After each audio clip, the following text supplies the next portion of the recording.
Now, so did I in the morning to look at the course to get a run to see what's going on. Now you see Robbie Gordon and Bryce Menzies going head to head.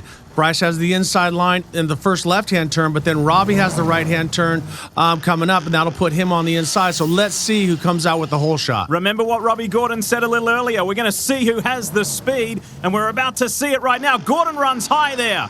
It's Menzies v. Gordon. And Robbie, oh, there's contact. Well, that's a typical Robbie Gordon move right there, which, hey, rubbing his race. And Robbie knew that Bryce was close, so he wanted to get over that berm and now start throwing some dust in Bryce's eyes. And you can see this is key because the first mile of the course, Bryce is basically blinded, and there are so many rocks and so many hazards out there, as we can see here in the Fox Shock test zone, that it's very important to have clean air. The checkers. The odds on him finishing the first of 4 laps here was not very good. It wasn't really in his favor, and he's proving the doubters wrong. Yes, he is, and he's doing a great job. He's got a great co-rider out there with him, and he's playing it really smooth. Weyrich brothers. The team that they have put together has developed, it's grown, it's matured, and they're really doing some good work over the last handful of years. Year after year, they get faster and faster and smoother. When you start, whoa! And as soon as I said that, this is Gary Weyrich, who was running in the top 3, is on his side. His brother Mark approaches.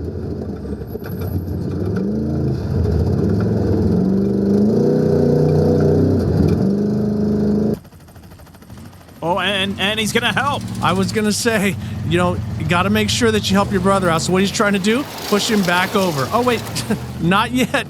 Hold on, Mark. As the replay comes in, hooks into the berm a little bit too quick. It grabs the edge and pulls him over. Now, you got to realize that's a 39-inch tire. So that berm is about 50 inches. And Mark is stuck. Look, he's trying to reverse out, and that thing is bogging down. Yeah, what happens when he went to push on Gary, it dug the back tires in a little bit because he didn't want to come up and ram him because he doesn't know what's going on inside the vehicle. But they were probably in radio communication with each other, and now the one that makes up the biggest advantage is Tavo. But he backs up, he's checking to make sure everybody's okay and now Tavo is stuck. Unbelievable. We have about $1.5 million worth of trucks stuck on the track right now. This is second, third, and fourth have all come to a rest. And now we have Yamaha Rhinos to go. And look at the impact of the wind. Look at how strong that is. For the spectators, they hate it. But for the drivers, as you can see, you can come up close to them because if it works to your advantage, it blows the dust out of the way. If you're going into the wind, sometimes it's the worst thing possible. You can't see it all. Look at how close Tavo is to Pastrana, and look at how badly damaged his truck is.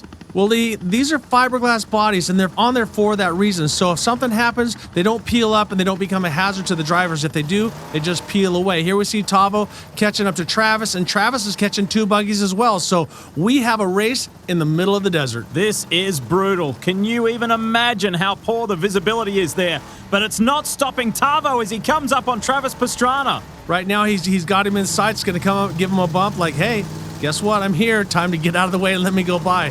And when you're a driver and you're driving as hard as you can through the dust and someone catches you, it frustrates you. Right now, Tavo does not want to let him off because then Travis is doing the same thing. He doesn't want to, he wants to get by those guys as well. So right now, Tavo's a little bit hot, taking some big chances, and he squeaks by. So unbelievable driving by Gustavo. What a move from the Mexican.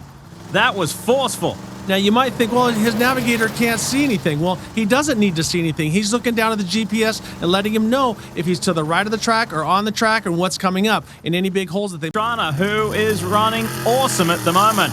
Right now, as I said before, you're listening for all these gremlins in your truck. You don't want to hit any rocks. You don't want to make any big mistakes. But Andy McMillan has done an awesome job. Steve Serapis has given him a championship truck, and he's going to bring home the checkered flag. He wins it. McMillan, for the second time, is a Mint 400 victor.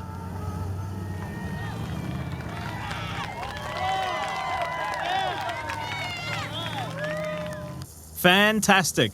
Early on, he did not dominate. He had to come through some of the other competitors. Congratulations. Thank you very much. Although that truck of Tavo's didn't finish looking the way that it started, that was an incredible drive. And Travis Pastrana finishes his very first Mint 400. And you can only imagine what the reaction's going to be like.